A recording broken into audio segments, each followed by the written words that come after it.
আপনারা জানেন আমাদের কলিজার টুকরা এক এক করে 11 জন শীর্ষ নেতাকে আমাদের বুক থেকে কেড়ে নেওয়া হয়েছে। একজন ছাড়া বাকি 10 জন দুনিয়া থেকে বিদায় নিয়েছেন। একজন যিনি বেঁচে আছেন তিনি এখন পর্যন্ত এই পরিবর্তিত বাংলাদেশেও এখনো তার ঘাট থেকে জুলুমের বোঝা সরে নাই। তিনি আমাদের প্রিয় ভাই এটিএম আজহারুল ইসলাম।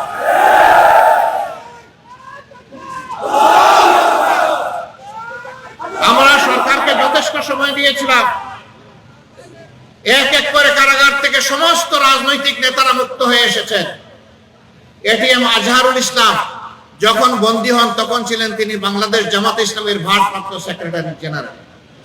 আমরা সরকারের কাছে স্পষ্ট জানতে চেয়েছি তিনি এখনো কারাগারে কেন? যার উপর জুলুম করলো আওয়ামী লীগ এখনো কি সেই জুলুম চালু থাকবে? এই জন্য এই দলের একজন ছোট্ট দায়িত্বশীল হিসাবে আমি ঘোষণা করেছি যে আজহার ভাইকে ভিতরে রেখে আমি আর বাইরে থাকতে চাই না। সরকার যেন আমাকে গ্রেফতার করে কারাগারে পাঠানোর ব্যবস্থা করে।